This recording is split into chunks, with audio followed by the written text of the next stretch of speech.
Subscribe now and press the bell icon. Never miss an update. नमस्कार दोस्तों, स्वागत है आपका राष्ट्रीय ब्रांड यूट्यूब चैनल में। अगर आपको वीडियो अच्छी लगती है तो इस वीडियो को लाइक कीजिए, चैनल को सब्सक्राइब कीजिए, बेल आइकन को प्रेस करना ना भूलिएगा ताकि आपको इसी तरह की इंफॉर्मेटिव वीडियोस हर रोज मिलती रहे।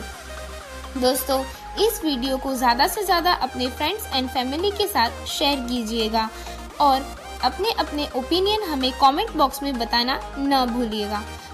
दोस्तों, राष्ट्रीय ब्रांड के व्हाट्सएप और टेलीग्राम ग्रुप आप सभी के लिए अवेलेबल है। सो आप इस चैनल के अबाउट में जाकर फॉर्म फिल कर जुड़ सकते हैं हमारे व्हाट्सएप और टेलीग्राम ग्रुप में। फीमेल्स के लिए अलग से व्हाट्सएप ग्रुप अवेलेबल है, सो वो भी फॉर्म फिल कर हमारे व्हाट्सएप ग्रुप का हिस्सा बन सकती है। अब ज़्यादा देर ना करते हुए ले चलती हूँ आपको वीडियो की ओर। आशा करती हूँ आपको वीडियो पसंद आएगा।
श्रीराम के शासन में न तो किसी को शारीरिक रोग होता था, न किसी की अकाल मृत्यु होती थी, न कोई स्त्री विधवा होती थे और न माता पिताओं को संतान का शोक सहना पड़ता था।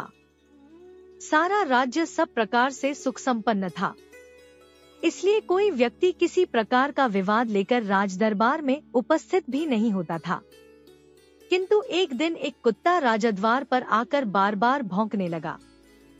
उसे अभियोगी समझ राजदरबार में उपस्थित किया गया। पूछने पर कुत्ते ने बताया, प्रभु, आपके राज्य में सर्वार्थ सिद्ध नामक एक भिक्षुक है। उसने आज अकारण मुझ पर प्रहार करके मेरा मस्तक फाड़ दिया है, इसलिए मैं इसका न्याय चाहता हूँ। कुत्ते की बात सुनकर उस भिक्षुक ब्राह्मण को बुलवाया गया। ब्राह्मण के आने पर राजा रामचंद्र ने पूछा, विप्रवर, क्या आपने इस कुत्ते के सिर पर घातक प्रहार किया था? यदि किया था तो इसका क्या कारण है? वैसे ब्राह्मण को अकारण क्रोध आना तो नहीं चाहिए। महाराज की बात सुनकर सर्वार्थ सिद्ध बोले, प्रभु, यह सही है कि मैंने इस कुत्ते को डंडे से मारा था। उस समय मेरा मन क्रोध से भर गया था। बात यह थी, कल मेरे भिक्षाटन का समय बीत चुका था, तो भी भूख के कारण मैं भिक्षा के लिए द्वार पर भटक रहा था। उस समय यह कुत्ता बीच में आ खड़ा हुआ। मैं भूखा तो था ही, अतएव मुझे क्रोध आ गया और मैंने इसके सिर पर डंडा मार दिया। मैं अपराधी हूँ, मुझे दंड दीजिए। आपसे दंड पाकर मुझे नरक यातना नहीं भोगनी पड़ेगी। जब राजा राम ने सभासदों से उसे दंड देने के विषय में परामर्श किया तो उन्होंने कहा, राजन, ब्राह्मण दंड द्वारा अवध्य है, इसे शारीरिक दंड नहीं दिया जा सकता और यह इतना निर्धन है कि आर्थिक दंड का भार भी नहीं उठा सकेगा। यह सुनकर कुत्ते ने कहा, महाराज, यदि आप आज्ञा दे तो मैं इसके दंड के बारे में एक सुझाव दूं। मेरे विचार से इसे महंत बना दिया जाए। यदि आप इसे कालंजर के किसी मठ का मठाधीश बना दे तो यह दंड इसके लिए सबसे उचित होगा। कुत्ते का सुझाव मानकर श्रीराम ने उसे मठाधीश बना दिया और वह हाथी पर बैठकर वहां से प्रसन्नता पूर्वक चला गया।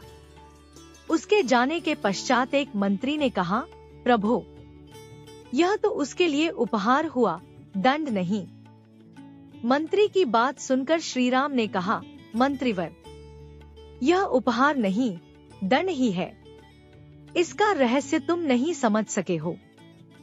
फिर कुत्ते से बोले, श्वानराज, तुम इन्हें इस दंड का रहस्य बताओ। राघव की बात सुनकर कुत्ता बोला, रघुनंदन, पिछले जन्म में मैं कालंजर के एक मठ का अधिपति था। वहां मैं सदैव शुभ कर्म किया करता था। फिर भी मुझे कुत्ते की योनि मिली। यह तो अत्यंत क्रोधी है।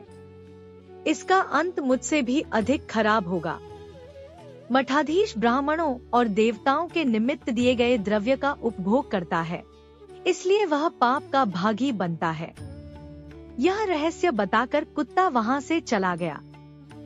एक दिन जब श्री राम अपने दरबार में बैठे थे तो यमुना तट निवासी कुछ ऋषि महर्षि च्यवन ऋषि जी के साथ दरबार में पधारे। कुशल क्षेम के पश्चात उन्होंने बताया, महाराज, इस समय हम बड़े दुखी हैं। लवण नामक एक भयंकर राक्षस ने यमुना तट पर भयंकर उत्पात मचा रखा है। उसके अत्याचारों से त्राण पाने के लिए हम बड़े बड़े राजाओं के पास गए, परंतु कोई भी हमारी रक्षा न कर सका।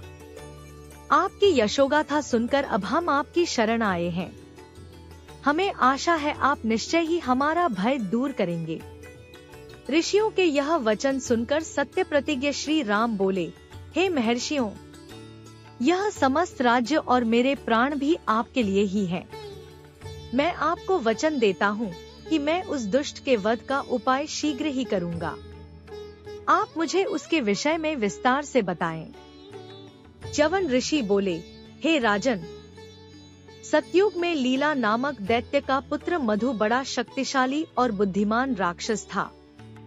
उसने भगवान शंकर की तपस्या करके उनसे अपने तथा अपने वंश के लिए एक ऐसा शूल प्राप्त किए था जो शत्रु का विनाश करके वापस उसके पास आ जाता था। उन्होंने यह भी वर दिया कि जिसके हाथ में जब तक यह शूल रहेगा तब तक वह अवध्य रहेगा। उसी मधु का पुत्र लवण है जो अत्यंत दुष्टात्मा है और उस शूल के बल पर निरंतर हमें कष्ट देता है। वह प्रायः किसी न किसी ऋषि, मुनि, तपस्वी को अपने आहार बनाता है। वन के प्राणियों, मनुष्यादि किसी को भी वह नहीं छोड़ता। यह सुनकर राम ने सब भाइयों को बुलाकर पूछा, इस राक्षस को मारने का भार कौन अपने ऊपर लेना चाहता है? यह सुनकर शत्रुघ्न बोले, प्रभो, लक्ष्मण ने आपके साथ रहते हुए बहुत से राक्षसों का संहार किया है। भैया भरत ने भी आपकी अनुपस्थिति में नंदीग्राम में रहते हुए अनेक दैत्यों को मौत के घाट उतारा है। इसलिए लवणासुर के वध का कार्य मुझे सौंपने की कृपा करें। श्री राम बोले, ठीक है, तुम ही लवणासुर का संहार करो और उसे मार के मधुपुर में अपना राज्य स्थापित करो। मैं तुम्हें वहां का राज सिंहासन सौंपता हूँ। फिर उन्होंने शत्रुघ्न को एक अद्भुत अमोघ बाण देकर कहा, इस अद्भुत बाण से ही मधु और कैटभ नामक राक्षसों का विष्णु ने वध किया था। इससे लवणासुर अवश्य मारा जाएगा। एक बात का ध्यान रखना कि वह अपने शूल को महल के अंदर एक प्रकोष्ठ में रखकर नित्य उसका पूजन करता है। जब वह तुम्हें अपने महल के बाहर दिखाई दे तभी तुम उसे युद्ध के लिए ललकारना। अभिमान के कारण वह तुमसे युद्ध करने लगेगा और शूल के लिए महल के अंदर जाना भूल जाएगा। इस प्रकार वह रणभूमि में तुम्हारे हाथ से मारा जाएगा। बड़े भाई की आज्ञा पाकर शत्रुघ्न ने विशाल सेना लेकर श्रीराम द्वारा दिए गए निर्देशों के अनुसार लवणासुर को मारने की योजना बनाई। उन्होंने सेना को ऋषियों के साथ आगे भेज दिया। एक माह पश्चात उन्होंने अपनी माताओं, गुरुओं और भाइयों की परिक्रमा एवं प्रणाम कर अकेले ही प्रस्थान किया। शेयर्ड बाय रामायण कथा ऐप।